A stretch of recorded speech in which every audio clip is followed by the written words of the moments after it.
thank you very much for inviting me. Thank you for making some time in your lunch to come. I know that for the sociology department, it's a busy day.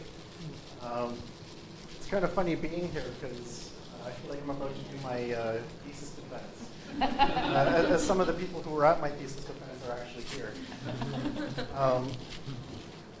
That said, the project, or the data that I'm going to talk about today, comes from a project that is a bigger project with a number of people. The PI of the project is Francis Henry from York University. I'm not going to go through all the list of people. Some of these people are fairly well-known people who deal with race and ethnicity in Canada. And Rochelle Wijesingha is the research assistant who helped me run some of the models that I'm going to be presenting and who published with. The early stuff is already published in a special issue of Canadian Ethnic Studies 53, or issue 50. You can read that. And essentially, if you want more detailed information, you can get some of that there. We're also working on a book with UBC Press that's under contract if we ever actually finish the introduction. Okay. And we have an article that's being reviewed in the Journal of Higher Education, which is some of the modeling that I'm going to be presenting to you today. Essentially, how I got into the project is I was watching the team present at a conference, and they're critical anti-race scholars. And I don't really identify as a critical anti-race scholar myself. And they were talking about proportions and representation, and talking about how underrepresented racialized faculty are in Canada, so visible minority faculty. And they were making comparison to the general population. So the percentage of the general population of visible minorities is 20%. Racialized faculty is less than that, so there's underrepresentation. And I said, well, that's kind of a silly comparison. And what you should do is X, Y, and Z, which I'm going to present some of that. And they said, well, you seem to know what you're talking about. If we give you money, will you do it? And so I said, sure, I'll do it, and I got sucked in. So what I'm going to do today is I'm going to first look at the question of proportional representation of racialized faculty as well as female faculty, and ask the question, is there underrepresentation, and how can we measure that? Then I'm going to look at if there is underrepresentation, why? And I'm going to look at three possible factors. The first is a cultural capital explanation. So the cultural capital explanation I essentially would summarize as being, do women and racialized faculty know how to play the game? Do they have the culture of how to succeed in the academy? If they don't, that might explain why there might be underrepresentation. Maybe they're not doing the right things. Well, another explanation is the classic human capital argument. Publish or perish. Are you publishing? Are you winning grants? If you're not winning grants and publishing, well, then don't expect to necessarily get hired, etc. Another argument I look at is cultural taxation, which comes from the critical race literature, which says that, well, you don't actually get to accumulate as much human capital because you're taxed because of your culture. And this has actually done a lot of analysis by feminists looking at women, saying that if you're the only woman in a faculty, you become the mentor of other young women. If you're the only indigenous person, you become the mentor to all the indigenous people. And as you're mentoring all these students, that takes away from your time of publishing, winning grants, etc.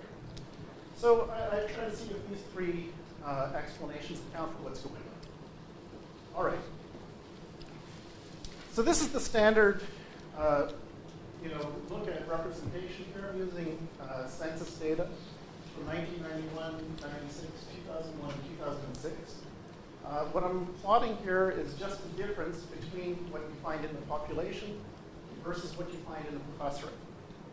So for example, if you look at the green line, which is visible minorities, in 1991, visible minorities consisted of about 9% of the Canadian population. They consisted of about 12% of professors, people that are classified as professors. So in 1991, they were not underrepresented. In contrast, if you look at women, which is the blue line on the bottom, in 1991, they made up 51% of the population, but only made up about 30% of professors. So you have gross underrepresentation. Now, what became interesting for me as I looked at this is I looked at various censuses, and This was the base comparison that most people in the area use. And the good news is there's been some improvement for women, but there's still underrepresentation when you look at this calculation. The thing that shocked me was the decrease that happens for visible minorities.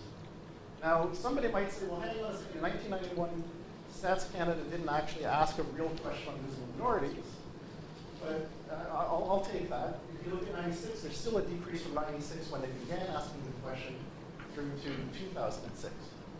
And that kind of surprised me. And it surprises me because, almost every job ad that you look at a university says something about equity. There's an Employment Equity Act that came into effect in 1988 in Canada. If these things are actually in play, why is there a decreasing trend rather than an increasing trend? Well, I looked at this in a different way by saying, well, how could I account for some human capital? And it's a very crude way of doing that. But I said, what you really should be doing is not comparing the percentage of professors for these categories against the general population. You should be comparing these people against the percentage of people that have the credentials to do the job.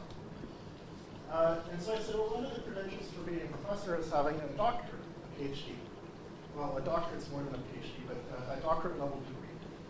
And this is actually a fairly, I would say, conservative measure of credential.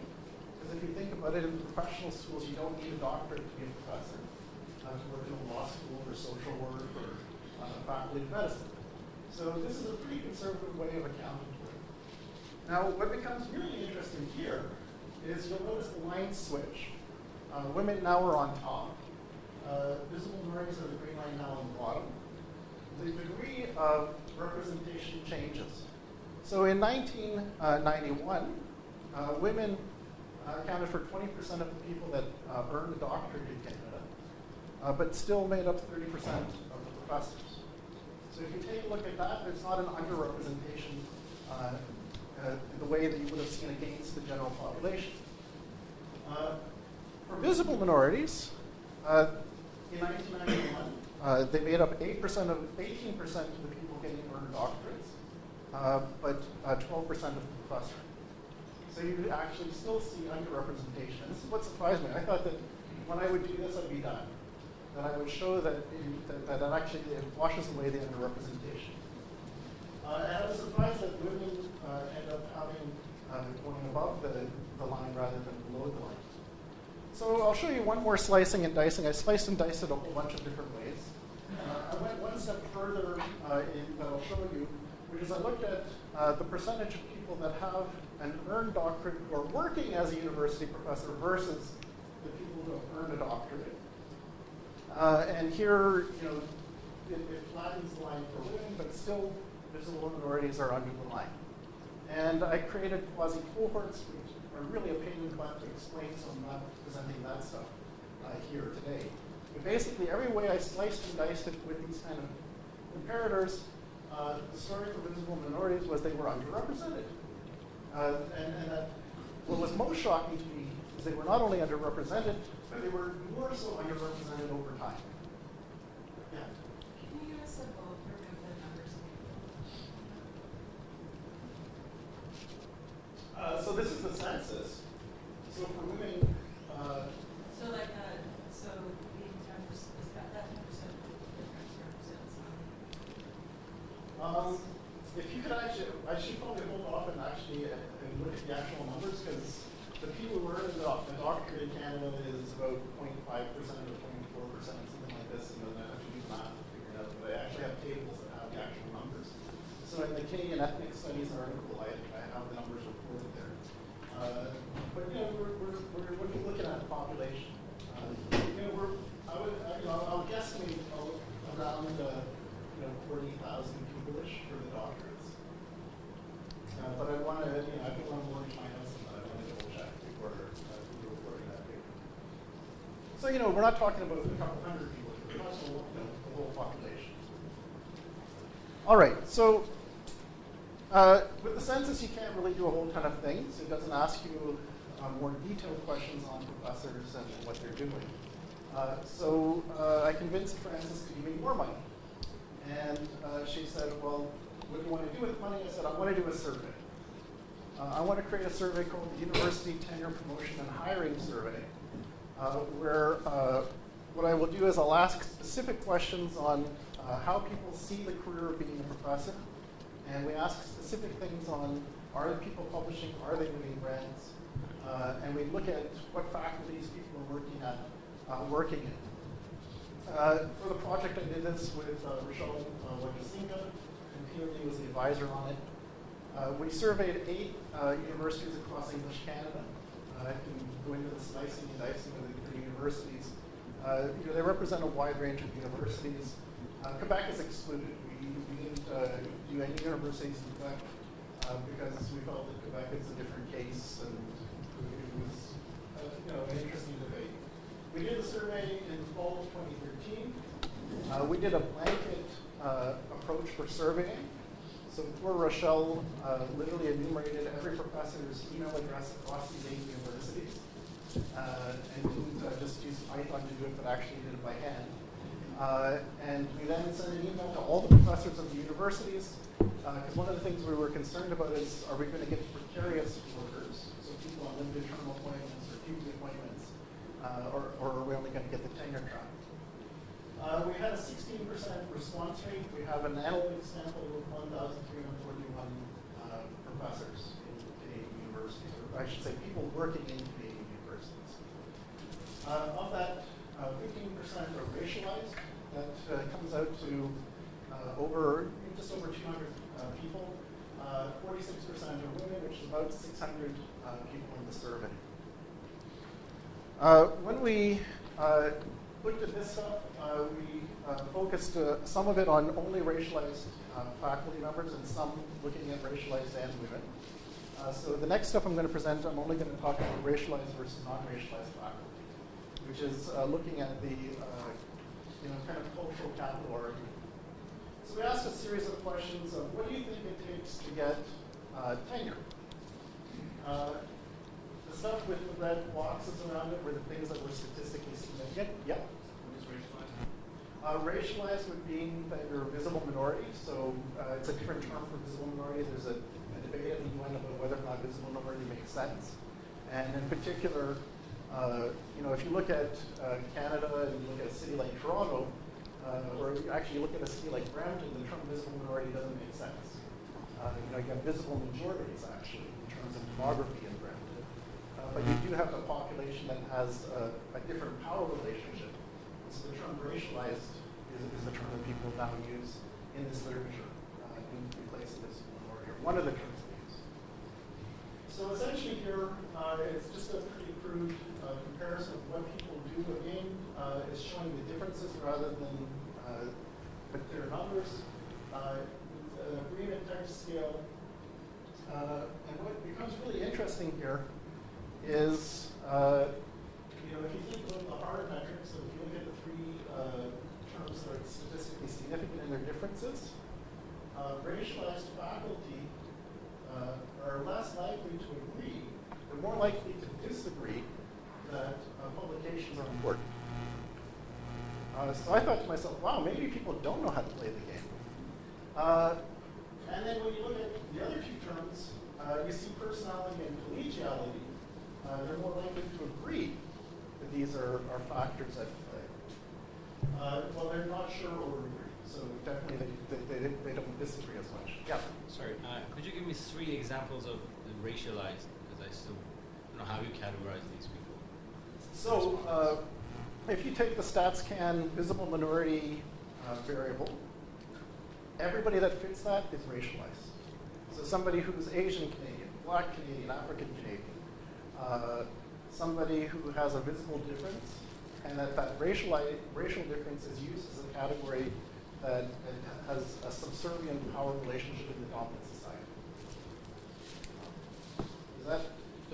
If they have a visible difference, but they're born in Canada, that's right. They would be they're still racialized. visible minorities. That's right. So it's and in particular, that's important to look at people who are native-born Canadian, I would argue, over immigrant. That's a whole other discussion. So here, again, when you look at the soft things of personality and collegiality, this is seen as having probably more, you should be more personable and collegial. than necessarily published. Well, we all, yeah? Are they saying that that's what makes the difference, or that's what's required? So I'm extrapolating perhaps a bit far. They're just saying, of these things that are required, they agree or disagree. That is important for getting this outcome. And I'm going to unpack it a bit, so I'm kind of trying to build up a story. Yeah. But it could also be that that's what they think should be part of the requirement, right? As opposed to what's actually part of the requirement, right? Because so like. What is the exact question? Right. So the exact question was, in terms of tenure and promotion, is the rate of publication, and then they picked one of the five. In terms of tenure and promotion, well, in this case, tenure is personality, you had one of five. So that is possible, but I'm going to unpack it a bit, which I'm going to kind of stick to my story. But that is a possibility that they're saying it should be considered. But I think that when you actually look at what they produce, you'll see that that's probably not what's going on. Yeah. Do you take into account, I don't know, you said 8, 9 universities that you surveyed, were they different? Are there some schools where publication matters more or less, and are the physical or racialized faculty So disproportionately understood? we sampled, so the U15 is the top funded schools. Yeah. About, let's see, 4 of them were U15 schools. 2 of them, well, I don't want to give away the thing. So, but I But mean, yes, you there were research-intensive schools, very prominent schools involved as well. involved, but are the racialized faculty disproportionately less research intensive, and so therefore? It was a pretty big, like a pretty even split across. Actually, I would say that the teaching schools probably had less racialized faculty responding in our surveys than the research schools. If I go back to the actual school by school. In part because there's actually more racialized faculty in, as a number, as a sheer number, not as a proportion, in the research schools than in the teaching schools. Okay, so if you look at not only tenure, but you look at promotion, it's the same more or less story, so I'm just not going to go through this in a lot of detail just so that we can have a lot of time for discussion. But again, what we find is more disagreement for racialized faculty versus non-racialized faculty on the hard metrics, and a different looking at the soft metrics of personality and collegiality. We also asked questions in terms of hiring, and here the story gets a little bit different. Racialized faculty were more likely to see administrative service as being something that was an important factor in terms of hiring than non-racialized. And they were more likely to disagree with equity considerations. So here it's basically saying that racialized faculty are seeing that it is, the administrative stuff, perhaps some of that soft stuff is at play. Some of the cultural taxation stuff, they certainly are not thinking that they're getting hired because of equity policies, and that sort of makes sense if you look at how the representation graphs went. We also asked about teaching loads and graduate supervision and administrative load, and there weren't any significant differences, and there's not much of a story there. What becomes really interesting, though, is when we ask people about their output. And we found that here, when you look at racialized faculty versus non-racialized faculty, racialized faculty were producing more research articles than non-racialized faculty, and they were also winning more grants. So when I go back to kind of the soft metrics, it's not like the racialized faculty don't know how to play the game and aren't playing the game. I actually interpret it as they might want that to be the case, but I'm almost saying that I would go a step further and say, look, if they're doing this, and they're not necessarily getting rewarded, they're looking for other alternatives and saying that their work is being devalued. Yeah. This really screams out for differences across disciplines, which I would expect there to be differences in the fraction of racialized faculty in those disciplines. So yes, so in the So when I present the logistic models, we actually do account for disciplines, and we still see the same pattern emerge. And well, we see a similar pattern emerge. So yes. And I would argue that when you see less chapters books and edited books, that is very much disciplinary. That these are things that you end up seeing in basically humanities and some social sciences, where the articles are more important. But I would note that the articles didn't achieve a level of statistical significance. That's an important factor for you. But in terms of the direction, you certainly see there's more. Yeah. Is the data self-reported, or did you and your research team check against actual CVs and publications? This is just self-reported. So no, we didn't cross-check. I only had enough money for one RA. And this was after I kind of already said to Francis, like, hey, I don't think you're doing anything that makes anybody convinced. So no, that's definitely something that should be done in the future. Here we look at women again. And in case of women, they, in terms of the self-reporting, had less articles, less book chapters, less books, less edited books, and less grants.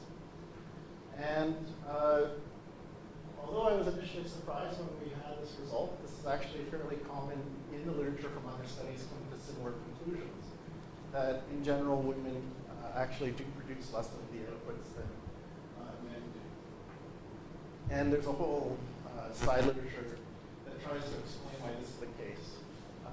Largely, to cut to the chase, it has a lot to do with labor disruption around birth.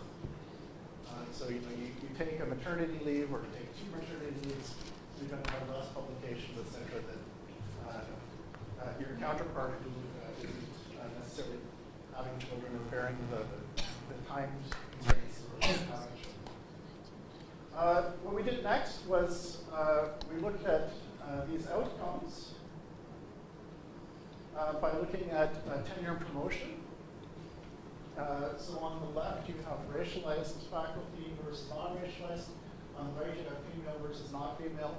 And that's something I didn't explain at the point. If you're wondering why it's female, not female, we followed the advice of our equity officer, who said you have to be aware of gender issues, and some people don't identify as male or female. And we basically blew it by asking a yes/no question on male and a yes/no question on female.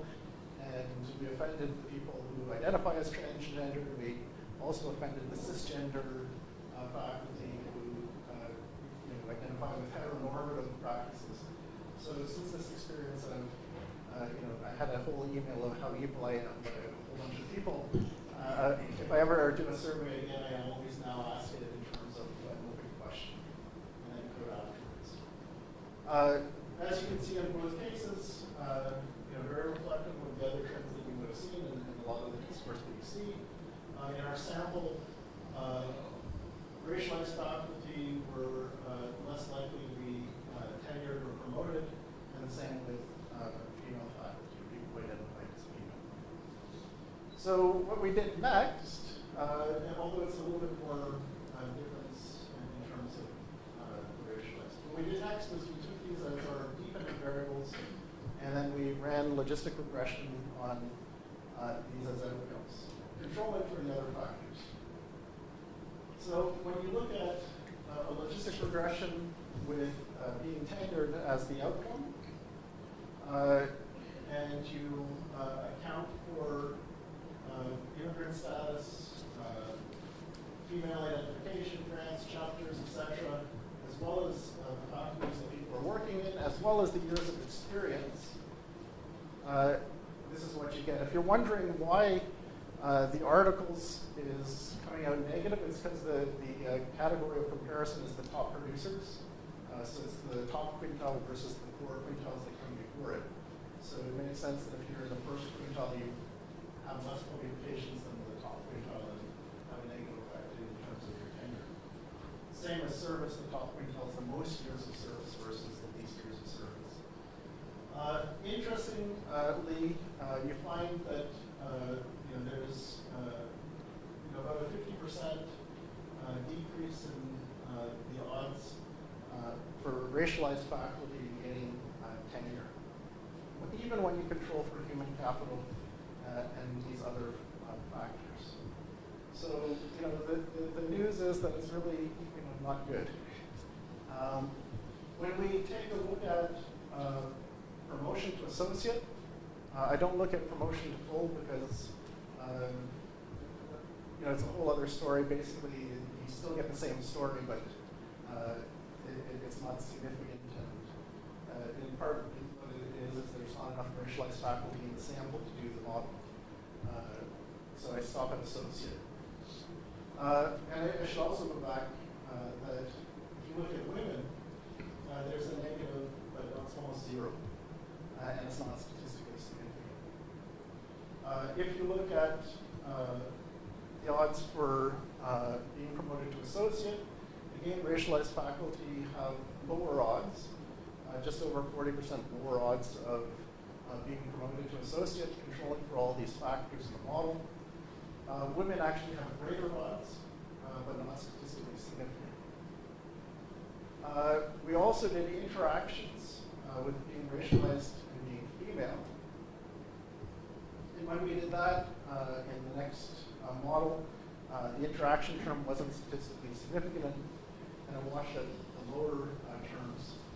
The same thing happens when you look at the other outcome, which we simply interpret, well, there's not an interaction. They're direct effects. So, don't getting tenure and promotion usually go together? They don't. And it depends on which school you're in. So the more British-oriented schools that have that tradition, actually you can be promoted before getting tenure. In a lot of universities in Canada, it really depends on the system. So, and it usually correlates if that system has a head versus a chair system. Usually those head-based departments end up having this separated rather than packed together. Did you consider their status of being tenure track versus, I guess that's what it's a little bit confusing, right? Because is the question that they never were able to achieve a tenure track position in the first place, or that they were not promoted? Yeah, no, we didn't control for that. And that's something we should, we're still playing with the stuff. Right, because it's such a big deal about that faculty. So if you purposely included them in your sample, Control for it.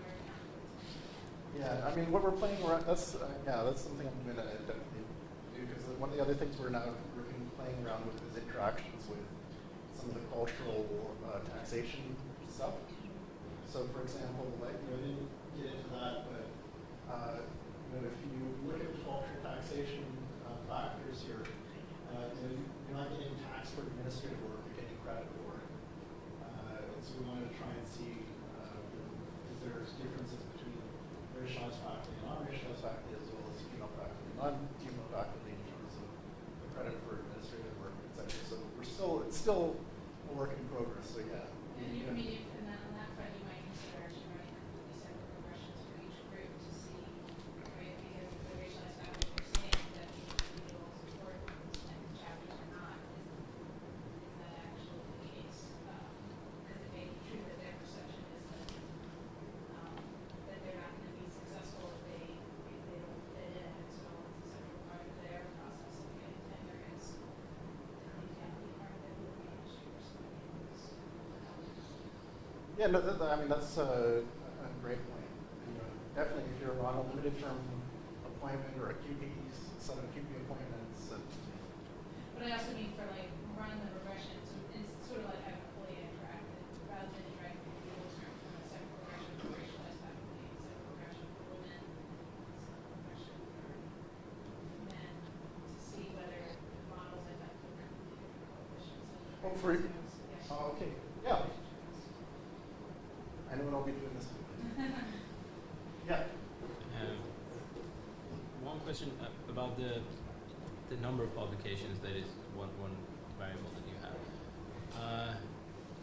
Did you look at first the venues of publication? Because I know some racialized faculties that their areas of interest are more focused on the issues revolving around their race. Yes.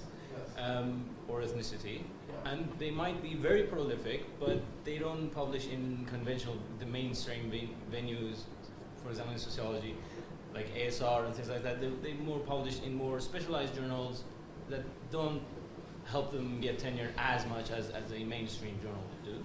First is that. Second, the number of publications. Did you separately ask the number of publications prior to tenure, or is just the number of total Just publications? So it's just Okay. And third, do you have any way of modeling, accounting for social capital? What was the question? they don't count for social capital. Because in management, I know, like, very well-known studies that, you know, why women don't get promoted to managerial positions as much as men do. It turns out that social capital has a very, we all know that, has a very strong effect. So in this case, do we have any way of measuring or even a proxy? I don't think that we could do. It would be a pretty big stretch with what we asked. So that wasn't one of the things that we were taking into account when we built the survey. And this is one of the humbling things of doing a survey. Is it all makes sense as you go and do the survey, and then after you have the results, you think, well, I wish I would have asked another 15 questions. And then you say to yourself, well, hang on a second, there were already quite a lot of questions on that survey. And so you end up with kind of, picking and choosing. I didn't answer your first question, though, which was about quality of publication versus quantity of publication. That's something we didn't want to get into. And I knew that somebody was going to bring that up. And philosophically, we just didn't want to get into it because it's very debatable. As a former McGill graduate, yes, I was told ASR, AJS, social forces, everything else, well, I won't tell you what I was told, but the other places don't bother. And that makes sense in a certain type of university, but that certainly doesn't make sense in, I can name a bunch of universities you've never heard of that employ a ton of people, right? So, and likewise, if you're a critical race scholar, they'll say, oh yeah, that's the mainstream stuff that, that's just boring stuff, it's biased, da, da, da. So we didn't want to enter into that debate. This was just an initial attempt to see whether or not this would hold or not hold. But you're right, those are things to also consider, which is a suggestion also mentioned in terms of tracking down what people say versus what they're doing. I'm just going to wrap up. What do I think the analysis says? Well, racialized faculty, I think, are underrepresented. I think I'm pretty comfortable with that, no matter how you slice and dice it. With women, I think it's unclear. I wouldn't say that it's a clear-cut story, just because you get different results with different combinations, and again, when you looked at the models, things are different. In terms of perceptions for racialized faculty, I'm really fascinated with perceptions around the hard metrics versus the soft metrics. And I think that, I don't know, but I think that the story is people are feeling quite skeptical with the system. This is what I think that we're getting when I kind of compare the perceptions versus what people are saying they're doing. And when I look at what they're doing versus how they see equity in terms of the sample. I didn't see any significant differences in terms of teaching load and that kind of things. Highlight more articles in grants for racialized faculty, less for female. Racialized faculty seem to be blocked in tenure and promotion. In terms of our models, not female once controls were added, but again, I've got now a new weekend of things to play with. Maybe it'll change some of what we get. Interactions between racialized and female were not significant in the models we ran. In terms of how I think that we can conclude, or how I want to conclude, racialized faculty are underrepresented. I think that they're skeptical of the cultural capital. They have it, but they're skeptical. Human capital doesn't wash out the underrepresentation or the blockage, nor does cultural taxation. I would argue that I'm beginning to believe that employment and equity practices don't work. I think that they can just be abandoned. And that new approaches need to be considered, and I would be quite radical and say any approach is probably better than the current approach, at least with the types of things that I've done doing so far. The last thing I would say, which is the answer to all the things that I didn't collect and the questions I didn't look at and the things I didn't do, I hope at least somebody in the room, especially if you're a graduate student, here's a great project to work on. Just go to a conference and complain to a critical race scholar, and they might give you some money to do it. But basically, the data collection issue is a major issue. I didn't follow the news today, but the leak said that we should have a new long-form census again, which is part of the puzzle, but part of the other things were other surveys that were collected that allowed us to look at these kinds of outcomes were cut in the last government. So essentially, there's still a need to keep probing at this and monitoring. So thank you very much for your time.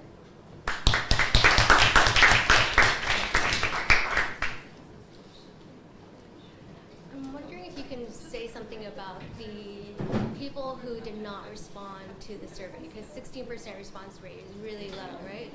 So do you have characteristics on the non-response population and the kind of selection effects that might be going on that's telling part of the story here?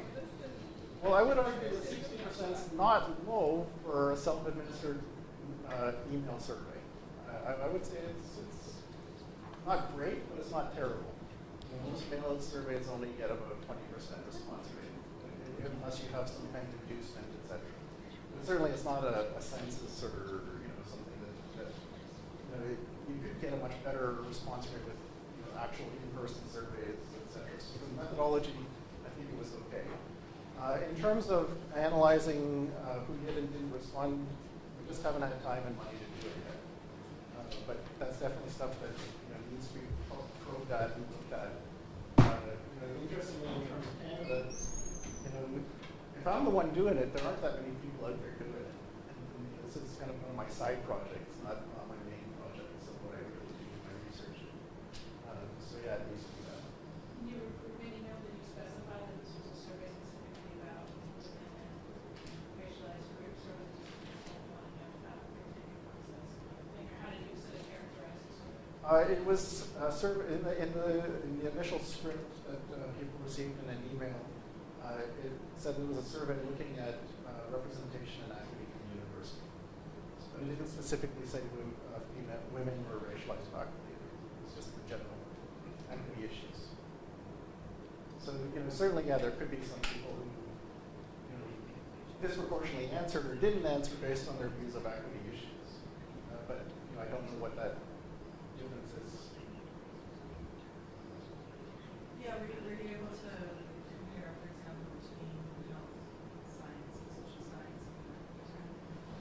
We certainly could, because we have the disciplines.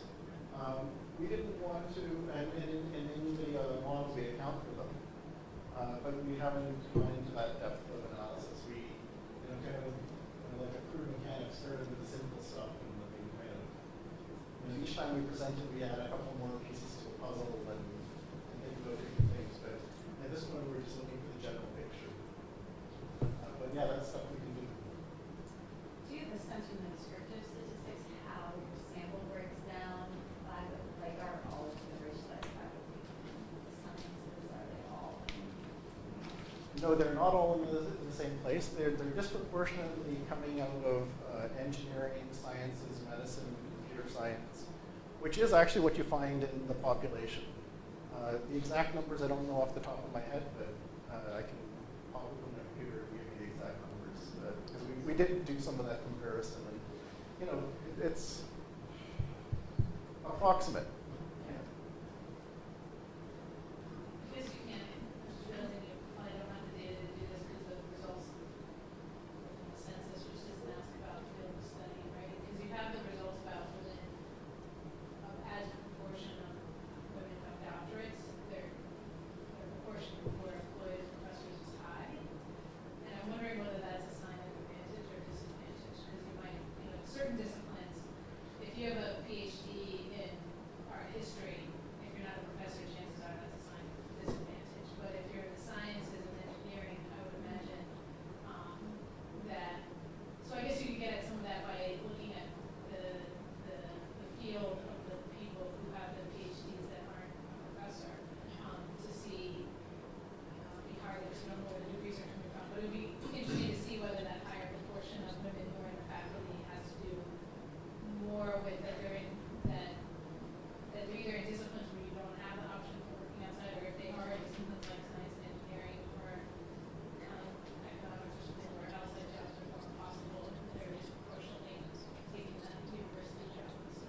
yeah, this is stuff we definitely have been talking about Yeah. and need to consider. In terms of like national data, it's not really that easy to do. Basically, the category can identify professors. I think you can probably break it down a bit, but not a lot. I don't remember it being that breakable. But there are other people who do work-related stuff who might know. Help. Well, I mean, you can certainly look at field of study in the National Graduate Survey. Except they discontinued it. Yeah, but still, no, it's still, the last one was published for 2013, so they discontinued the panel part of it, Yeah. but they continued the cross-sections.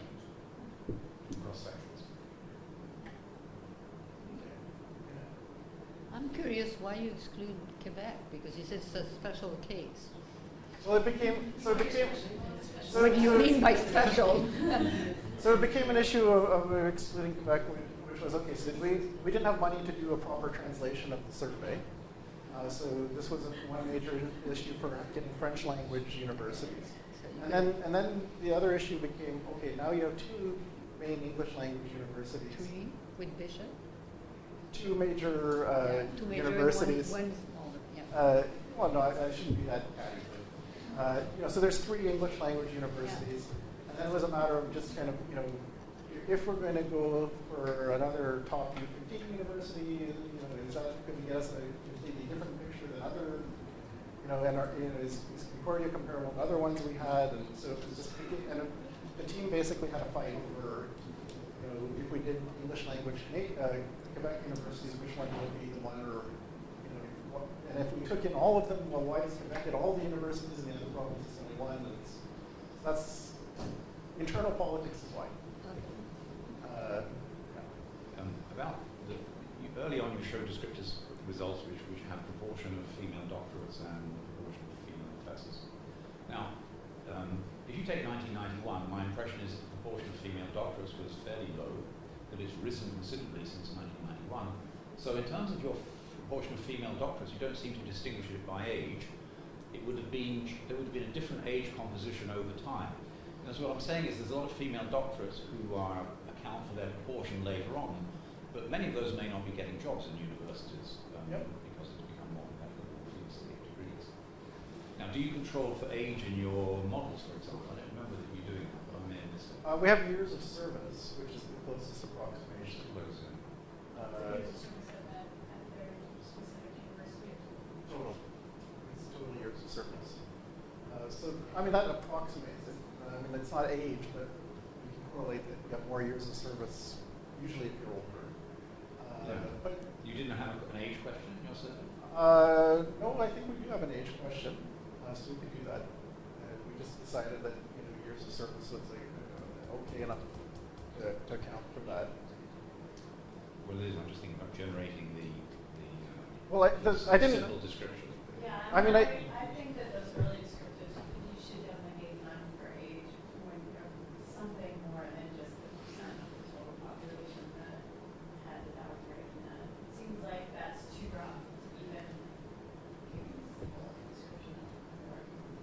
Yeah, so I didn't show it because it's kind of a funny-looking thing, but we created quasi-cohorts to try and sort of do that. So we looked at people in 91 versus all the other censuses, and it was like a triangle going down that way. Yeah. And it's a bit of a mixed story. It's not clear-cut. And I would agree with that. And so, yeah.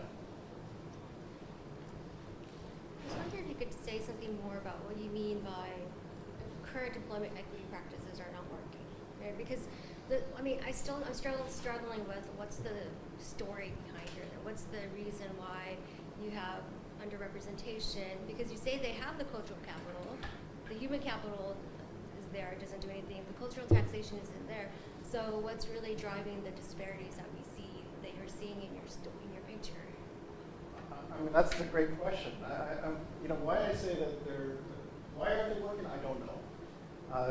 How do I know they're not working? Well, in theory, employment equity in Canada became, and it was enacted in 1988.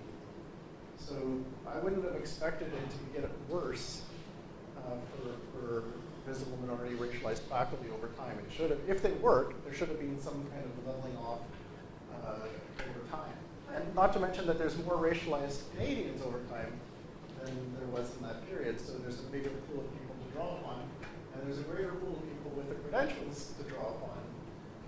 So this is why it makes me kind of lean towards this kind of conclusion. As for the specifics why, I can just say based on those trends, it begs the question, well, what is going on? And that clearly what is currently the practice hasn't changed things. But doesn't employment equity, it affects representation, it would affect representation differently than it would affect tenure and promotion, right? Because that's right. Employment equity would mean that, at the very basic level, that everybody has a fair chance of getting a job, right? That's so right. It would influence underrepresentation, but it wouldn't necessarily, and I guess I'm trying to get at your reasoning and thinking behind this. How would employment equity then impact tenure or impact promotion? So I guess I'm kind of being kind of crude in it, which is if you have underrepresentation to begin with, that's the first problem to fix before we get into the next problems. And the other problems are also other problems to deal with for the people that are in this system currently. But my thinking is, another conclusion that I don't have here is what I think really needs to be done is to analyze what changed things for women. Because whatever changed things for women are probably some of the recipes of how you change things for racialized faculty. Because the story has changed. It's not the same story as it was 30 years ago. And again, this is some of what's leading some of that conclusion to